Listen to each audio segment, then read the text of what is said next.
Assalamualaikum. This is Vodcast number 3. We are slowly making progress in our 15 chapters of this notebook. We are going to be starting on chapter 4 this time. Once again, I hope that these are helpful, and if they're not, please tell us how we can make them more helpful. So part 4 is titled The First Ambassador of Islam. This is about MUS'AB bin UMAYR. Radiallahu anhu. So he was a man that was actually born into a lot of luxury and wealth in Mecca. In fact, during his youth, he was known as one of the best dressed and most intelligent, handsome young men of his time. So all of us probably can think of examples of people that have similar descriptions in today's society, but at that time it was definitely MUS'AB bin UMAYR.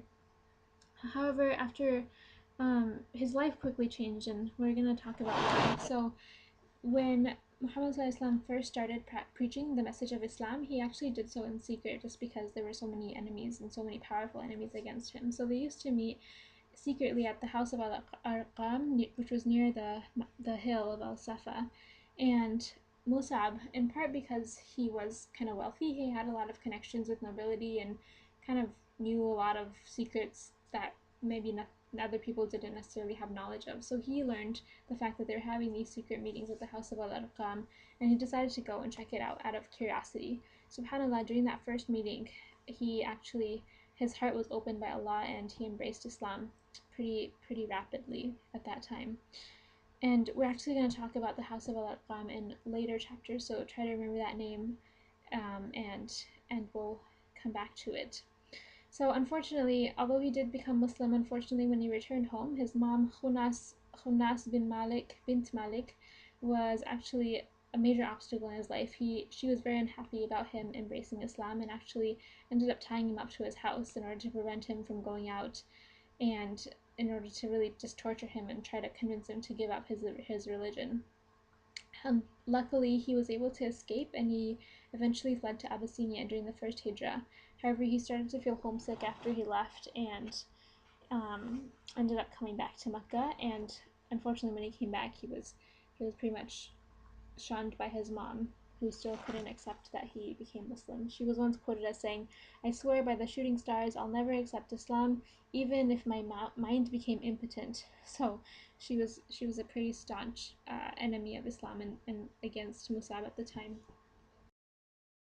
So other notable parts of his life, he was chosen by the Prophet ﷺ to be the first ambassador to Yathrib, and which was obviously a pretty important task. And he was chosen because of his character and fine manners, as well as his knowledge and recitation of the Quran, but also because he just had a very sharp intellect, and so they felt like he would be very fitting for the job.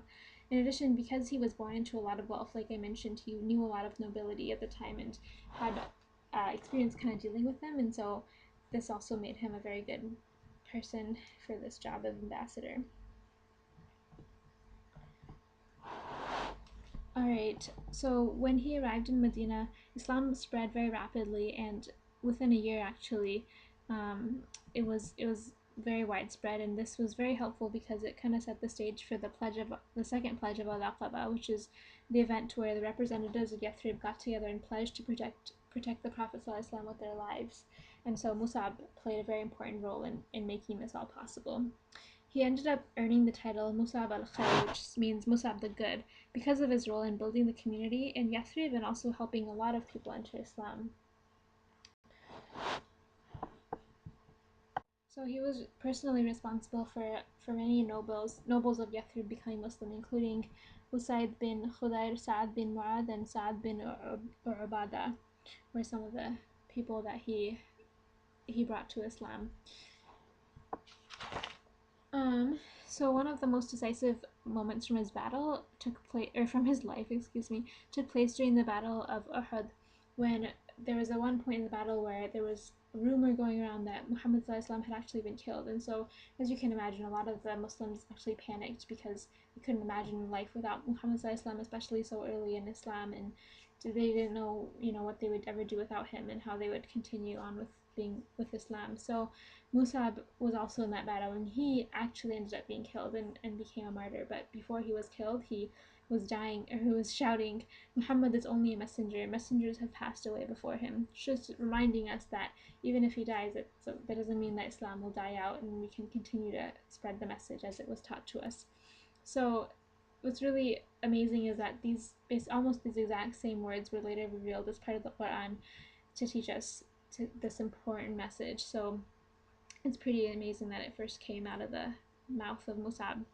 When he was buried, another very really remarkable thing is that despite being somebody who in his youth was known as being one of the best dressed people, the most handsome, best looking person in the community, when he was buried, by that time he had lost a lot of his wealth, especially because of being shunned by his family, and so they actually didn't even have enough cloth to cover his entire body. They found that when they pulled the cloth to cover his head, his feet would show, and then when they pulled the cloth down to cover his feet, his head would show. So it was kind of this tug of war, and then finally they realized it just wasn't going to work, so they ended up covering his face and part of his feet were showing. So really humbling to realize how much he had given up for Islam. So moving on to the review questions. So what made him the right choice to do outreach in Yathrib?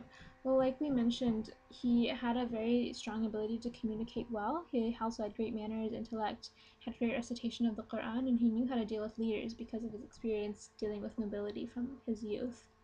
How was he effective in da'wah? Well, really similar qualities as to what we just mentioned. And then what were the verses revealed in the Quran that completed the words of MUS'AB in the Battle of Uhud? Like we just said, he died shouting the words, Muhammad is only a messenger, messengers have passed away before him, sallallahu alaihi wasallam. And these were eventually revealed in the Quran because it's such an important reminder, especially for the Muslims of that time. Alright, so we're going to move on to part 5, and this one is about the night of the Prophet Muhammad bin Maslamah. So his physical appearance was described as being tall, dark, and powerful. He was a giant among the companions of the Prophet ﷺ, both in body but also in terms of deeds. He actually accepted Islam at the hands of MUS'AB bin UMAYR, who we just talked about, so kind of a good connection there. And then when Muhammad ﷺ first came to Medina, Islam was obviously in its early stages, and so to kind of strengthen the bonds of brotherhood, he used to pair the believers with another person so that they could support each other and always be there for each other, especially in the early days. So Muhammad bin Maslamah was actually paired with Abu Ubaidah bin al-Jarrah, and if you remember, we talked about him in the very first Vodcast. So he was known as being someone that was quite shy and modest, but also very courageous in battle.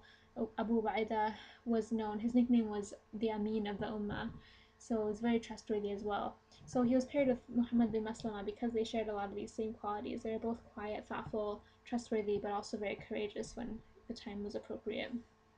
So Muhammad bin Maslamah participated in all the military campaigns of the Prophet ﷺ except Tabuk, because during that battle he and Ali bin Abi Talib were actually in charge of the forces that were in charge of protecting Medina. So a very important role nonetheless, but he wasn't involved in the battle.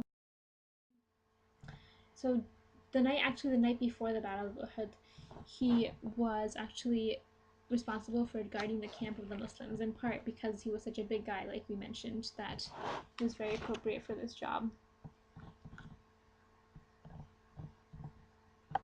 Okay, and then during the life of the Prophet ﷺ, he was well known for many of his strengths that we already talked about. So he was actually sent on numerous special missions that had the purpose of defeating enemies of Allah and kind of putting fear into the transgressors from attacking Muslims. So as a result, he eventually gained the nickname of the Knight of the Prophet ﷺ. MashaAllah, what a great nickname to have. And then during the Khilafah of Umar radiallahu anhu, he became a close minister and confidant and advisor of him, and was also continued to be sent on many important missions, including at one point, as the Muslim rule kind of grew and spread, there began to be a lot of different governors of different provinces, and unfortunately, eventually some of the wealth was distributed improperly among the provinces, and the governors weren't always honest, and so one of these places was the palace of Sa'd bin Abi Waqqas, and so Umar radiallahu anhu realized that he wasn't being honest with his wealth, and so he actually sent Muhammad bin Maslamah to his palace in Kufa, and asked him to burn it down. And Sa'd bin Abi Waqqas was a very powerful person. He was one of the commanders of forces that actually conquered part of the Persian Empire, so a very formidable individual.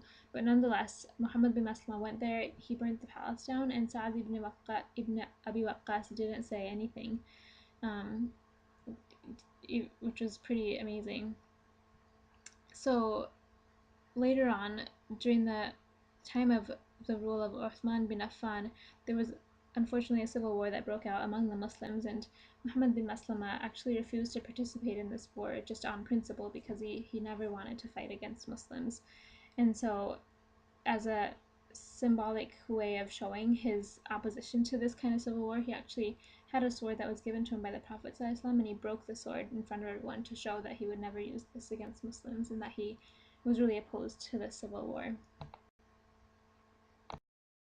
Alright, so just a couple review questions. How is Muhammad bin Maslamah complementary to Abu Ubaidah bin al-Jarrah? So sorry, there's a typo there. Well, he, like we mentioned, they were paired in Medina because of their complementary qualities of both being very thoughtful, quiet, but also very trustworthy and courageous in battle. Why was he named Knight of the Prophet? Well, like we mentioned, he was sent on a lot of very special missions by the Prophet ﷺ in order to fight the enemies and to put fear inside the people, the transgressors, and this gave him that very honorable title, and he actually was able to carry out every assignment exactly as he was ordered. He was very successful in his missions. Alright, so we've gone over 10 minutes this time, but inshallah, I hope this was helpful. We will see you again, I hope. Assalamu alaikum wa rahmatullahi wa barakatuh.